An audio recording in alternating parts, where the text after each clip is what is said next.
Hello friends, welcome to my new blog. Friend আমি নিয়ে চলে এসেছি মুচমুচে গরম গরম চিকেন পকোড়া। তো একবার টেস্ট করে দেখা যাক কেমন হয়েছে।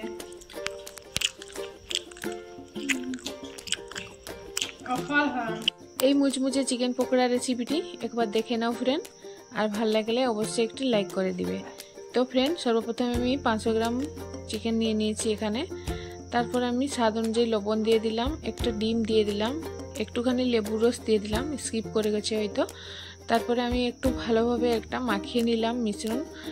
তারপর আমি এখানে দিয়ে দিলাম হলুদ গুঁড়ো 2 চামচ, বেসন 1 কাপ দিয়ে দিলাম। এখানে আমি এরারুট এড করছি, তোমরা চাইলে কর্নফ্লোর কিংবা চালের গুঁড়ো এড করতে পারো। এখানে আমি আদা রসুন কাঁচা লঙ্কা থেতো করে রেখেছিলাম, ওইগুলো দিয়ে দিলাম। পেঁয়াজ কুচি, ধনেপাতা কুচি দিয়ে দিলাম। সামান্য পরিমাণে একটু গরম মশলা গুঁড়ো দিয়ে দিলাম। এখানে সামান্য পরিমাণে একটু খাওয়া সোডা দিয়ে দিলাম, আর সামান্য পরিমাণে আমি একটু টমেটো কেচাপ দিয়ে দিলাম। দিয়ে এগুলোকে ভালোভাবে আবার মাখিয়ে নিলাম।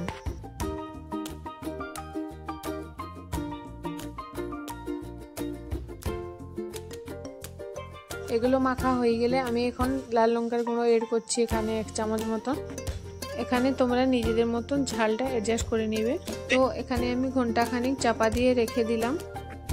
এখন আমি কড়াইয়ের মধ্যে তেল গরম করে নিয়েছি। প্রায় 1 ঘন্টার পর আমি এগুলোকে ভেজে নিচ্ছি। এক এক করে ভাজতে হবে, তো ধৈর্য ধরে একটু ধিমা আঁচে না ভাজলে ভিতরটা কাঁচা থেকে যাবে আর উপরটা লাল হয়ে পুড়ে যাবে। তো তার জন্য একটু আস্তে আস্তে করে এগুলোকে সবগুলো ভেজে নেব। এখন এক এক করে আমি প্লেটে তুলে দেখাচ্ছি। দেখো কি সুন্দর আমার এই চিকেন পকোড়া রেসিপিটি রেডি হয়ে গেছে। এটা কিন্তু খেতে দুর্দান্ত হয়েছিল। তো তোমরাও এইভাবে ট্রাই করো, আশা করি সবার ভালো লাগবে। তো ফ্রেন্ড, তোমরা দেখতে পেলে তো খুব সহজ উপায়ে আমি এই চিকেন পকোড়া রেসিপিটি কমপ্লিট করে ফেললাম। তোমরাও এইভাবে রেসিপিটি ট্রাই করো, আশা করি খুবই ভালো লাগবে।